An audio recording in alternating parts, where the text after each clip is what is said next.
শান্তির blog and রান্নায় জানাই সবাইকে স্বাগত। আশা করছি সবাই ভালো আছেন। প্রতিদিনের মতো আবারও চলে এসেছি আপনাদের মাঝে। আসসালামু আলাইকুম বন্ধুরা, সবাই কেমন আছেন? আশা করছি খুব ভালো আছেন, আমিও ভালো আছি। তো চলুন শুরু করি রেসিপিটা। আমি এখানে আজকে বানাবো পনির কিমা।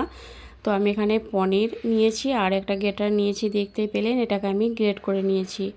এরপর আমি এখানে নিয়েছি দুটো মাঝারি সাইজের টমেটো কুচি করে নিয়েছি, এটাকে একটা পেস্ট বানিয়ে নেব।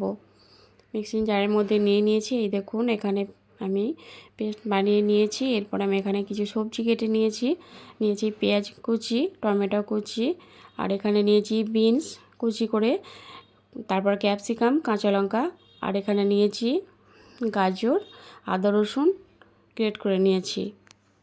সবগুলোকে এরকম খুব ছোট ছোট সাইজের কেটে নিয়েছি। এরপর আমি এখানে একটা কড়াই গরম করে নিয়েছি। কড়াইটাকে খুব ভালো মতো করে প্রথমে গরম করে নিয়েছি। এরপর আমি এখানে দিয়ে দিলাম 3 চামচের মতো সাদা তেল। এরপর দিয়ে দিলাম এক টুকরো বাটার। বাটার হাতের কাছে না থাকলে আপনারা বাদ দিতে পারেন, তবে দিলে বেশ ভালোই লাগবে। এরপর এখানে দিয়ে দিলাম আমি ফোড়নের জন্য 1 চামচ গোটা জিরে আর দুটো শুকনো লঙ্কা। ফোড়নটাকে একটু ভাজা ভাজা হয়ে যাওয়ার পর আমি এখানে দিয়ে দিলাম মাঝারি সাইজের দুটো পেঁয়াজ কুচি। পেঁয়াজটাকে ফোড়নের সঙ্গে খুব ভালো করে ভেজে নেব।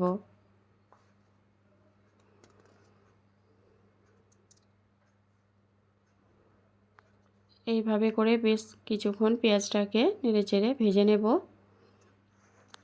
এরপর আমি এখানে দিয়ে দেব আদা রসুন, এরকম ছোট ছোট কুচি করে নিয়েছি, দিয়ে দিলাম। আপনারা চাইলে এখানে গ্রেট করেও দিতে পারেন। আদা রসুনটাকে পেঁয়াজের সঙ্গে দিয়ে এরপর আমি এখানে দিয়ে দিলাম কাঁচা লঙ্কা কুচি। আমি এখানে দুটো বড় সাইজের কাঁচা লঙ্কা কুচি করে নিয়েছি। ঝালটা আপনারা আপনাদের পছন্দ অনুযায়ী দেবেন। এটাকে আমি 2 মিনিটের মতো ভেজে নেব। এরপর আমি এখানে দিয়ে দিলাম গাজর কুচি। সবগুলোকেই কিন্তু আমি একই সাইজের মতো কেটে নিয়েছি। গাজরটা দিয়ে আমি একটু এর সঙ্গে নেড়ে চেড়ে মিশিয়ে নিলাম। এরপর আমি এখানে দিয়ে দেব ক্যাপসিকাম কুচি, দিয়ে দিলাম মটরশুঁটি, 1 মুঠোর মতো মটরশুঁটি, আর একটা ক্যাপসিকামের অর্ধেকটা দিয়েছি আমি, পুরোটা দিইনি। এরপর দিয়ে দিলাম বিনস আর টমেটো কুচি। সবগুলোকেই কিন্তু আমি এরকম ছোট ছোট কেটে নিয়েছি, আর একটু ছোট ছোট করে না কাটলে কিন্তু ভালো লাগবে না।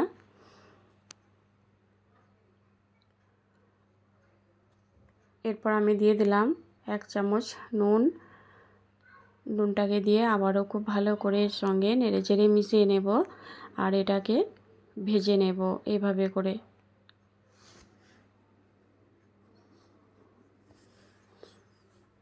বন্ধুরা, এই রেসিপিটা আপনারা রুটি, লুচি, পরোটা সব কিছুর সঙ্গেই খেতে পারবেন। দিয়ে দিলাম মশলা। এখানে আমি 1 চামচ হলুদ গুঁড়ো দিলাম, আর এখানে দিয়ে দেব 1 চামচ লঙ্কার গুঁড়ো। এরপর আমি এখানে দিয়ে দেব 1 চামচ জিরে গুঁড়ো, 1 চামচ ধনে গুঁড়ো, আর এখানে দিয়ে দেব হাফ চামচ কাশ্মীরি লঙ্কা গুঁড়ো। মশলাটাকে আমি সবজির সঙ্গে খুব ভালো করে নেড়েচেড়ে মিশিয়ে নেব। আর এটা অনেকটাই শুকনো শুকনো লাগছে, তার জন্য আমি এখানে দিয়ে দেব 2 চামচের মতো পানি, যাতে মশলাটা পুড়ে না যায় আর মশলাটা খুব ভালোভাবে কষানো হয়ে যাবে। দিয়ে দিলাম 2 চামচ পানি। পানিটা দেওয়ার পর আমি মশলাটাকে আবারও খুব ভালো করে নেড়েচেড়ে মিশিয়ে কষিয়ে নেব। দেখুন মশলাটা আর সবজি সব কিছু আমি ভালো করে কষিয়ে নেব, যাতে মশলার গন্ধটা চলে যায়। এরপর আমি এখানে দিয়ে দেব টমেটো পেস্ট। দিয়ে দিলাম টমেটো পেস্ট। এরপর আমি এটাকে আবারও নেড়েচেড়ে মিশিয়ে নেব, আর এটাকে আমি 2 মিনিটের মতো খুব ভালো করে কষিয়ে নেব, যাতে টমেটোর গন্ধটা না থাকে। এখানে সব কিছুকেই খুব ভালো করে কষিয়ে নিতে হবে।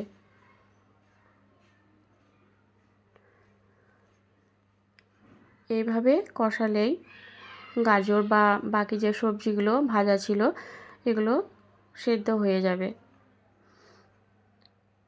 তো এরপর মশলাটাকে আমি কষিয়ে নিয়েছি খুব ভালো করে।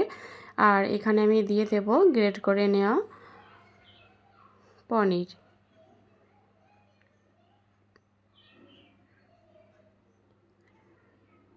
পনিরটা আমি দিয়ে দিয়েছি। এরপর এই মশলার সবজির সঙ্গে খুব ভালো করে মিশিয়ে নেব।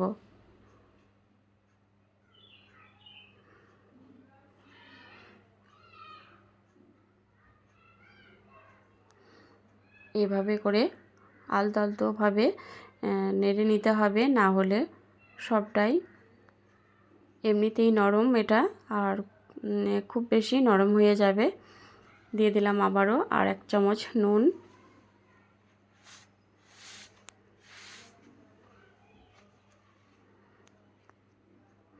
এটাকে দিয়ে আমি আবারও একটু কষিয়ে নেব। এরপর আমি এখানে দিয়ে দিচ্ছি গোলমরিচের গুঁড়ো, আর দিয়ে দিলাম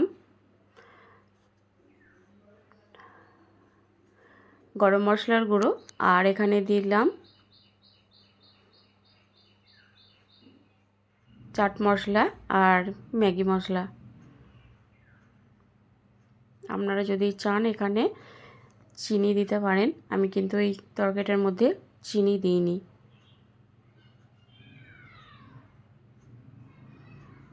অনেকেই তরকারিতে চিনি পছন্দ করেন একটু মিষ্টি ধরনের, দিলে কিন্তু স্বাদটা ভালো লাগে, তবে কিন্তু অনেকে পছন্দ করে না, তো আমি এখানে দিইনি, আপনারা চাইলে দিতে পারেন। এরপর আমি এখানে দিয়ে দিলাম 1 কাপের মতো পানি। খুব বেশি এখানে পানি আমি দিইনি। দেখুন এভাবে পানিটা দিয়ে আবারও একটু ভালো করে নেড়েচেড়ে মিশিয়ে নেব, আর এটাকে আমি ফুটতে দেব। এটা তো খুব বেশি ঝোল হবে না, এরকম মাখো মাখো হবে। তো এখানে আমি আর পানি দিইনি। তো দেখুন এটাকে আমি ভালোভাবেই ফুটিয়ে নিয়েছি। লাস্টে আমি দিয়ে দিলাম আবার 1 টুকরো বাটার আর ধনেপাতা কুচি।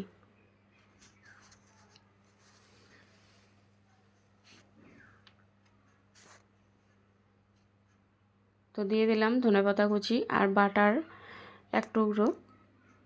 আপনারা হাতের কাছে বাটা না থাকলে এখানে 1 চামচ ঘিও দিতে পারেন। তো দেখুন রেসিপিটা আমার কেমন হয়েছে, দারুণ লাগছে কালারটা। বন্ধুরা একবার হলেও বাড়িতে আপনারা এভাবে করে বানিয়ে খেয়ে দেখবেন, আর কেমন হয়েছে আমাকে অবশ্যই জানাবেন। তো আজ এই পর্যন্ত, দেখা হচ্ছে আবার পরের ভিডিওতে। ততক্ষণ সবাই ভালো থাকবেন। টাটা।